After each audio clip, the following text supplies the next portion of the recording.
Hello, hello. My name is Kayla Brick. I'm an Upwork coach and a professional illustrator. And today we are talking about how to get your first review on Upwork. So, first things first, we have to stop chasing the super competitive, super high budget stuff when you first get on here. It's super tempting to go through your feed and just look for the really high budget stuff because you want that quick win, right? So, when you have your first profile on Upwork, you don't have the reviews because Upwork is its own internal environment. You can't bring reviews from Fiverr, Freelancer, anywhere else on the internet, not easily anyway. So you have to get them on Upwork, and that really should be your first mission in the first couple weeks to months on here. So when you're looking for your first job listing that you want to apply to, I want you to pay attention to three different things. First, we want to make sure that this job is not too highly competitive. So stuff that has 15 to 20 proposals, like right here, or 20 to 50 proposals, something like that. Those are all going to be in the category of way too competitive because even if you do get seen by that client and they do look at your profile, you don't have the reviews to be able to compete with people who have been on the platform a little bit longer than you. I made this mistake when I first started on Upwork. I thought Fiverr reviews and my portfolio at the time was going to be able to carry me through work in order for me to get those clients and start to actually get jobs and work quickly. I thought I was getting work on Fiverr, everything's fine. I thought that would translate perfectly fine to Upwork, and unfortunately, it's just not the case. A lot of times clients on here don't trust you the same way that they would trust somebody else who has reviews, even if you are an expert, even if you've been really successful on other platforms. So we need to focus all our attention on making sure it's not competitive. So that's step one. Step two is making sure that it's reasonable budget. So something that's within 125 to 150 is usually really what I like to see because it looks really good on your profile. So it's not super low where it seems like it's not really super successful job. It's kind of just something that you randomly got. Something in that $50 range is probably the lowest I would go. So if you can get that 120 to 150, that's really ideal. Something that's not going to kill you.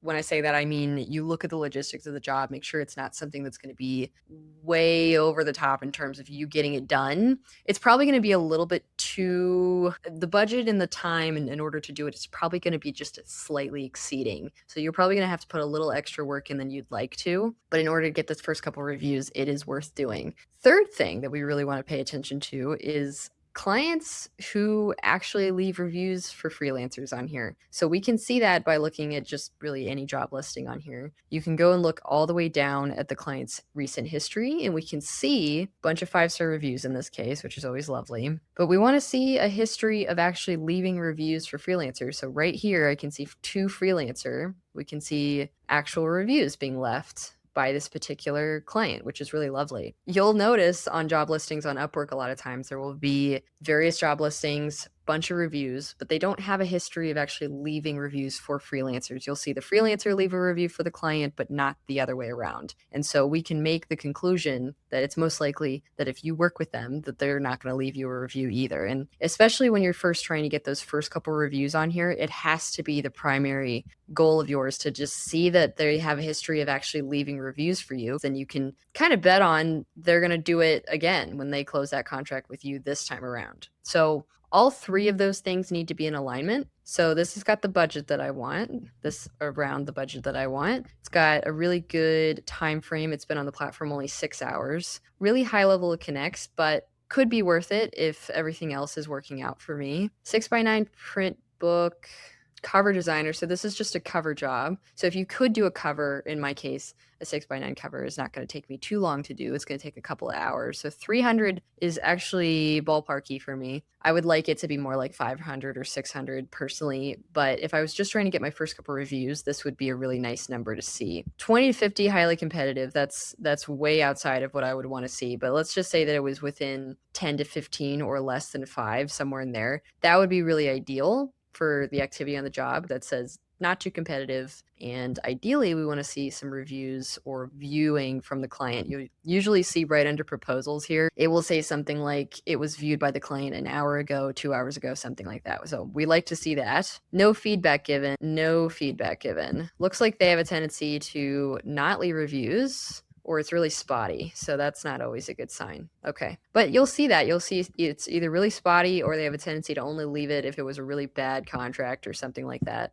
really gives you an insight in what the client's headspace is too. This is another $300 job. Let me just look at the activity. 15 to 20 is still pretty competitive too, but we have more evidence of reviews being left by this client. So that's really nice to see too. So you really want to find something that's not too competitive. Ideally been on the platform not too super long. I like that 24 to 48 hours. And then the work's not going to kill you in order to knock it out quickly. And I usually just, when I send the proposal, and I usually say something like, I will do this particular budget and you just keep it whatever it is that they want. So if it's 150, you just do it for 150. I don't try and negotiate when I'm just trying to get reviews. And so I just say, I'll do it for the 150 in exchange for a review at the end of the contract. And always, always, always not a good review. We don't want to twist anybody's arms, but a review at the end of the contract. And that is always a really good idea. Then it just puts at the top of mind of that particular client that you're trying to work with. So that is the best way to try and get your first couple reviews on here. We want to get out of our brain that we're doing all the budget stuff. We don't want to be going for the highly competitive stuff just because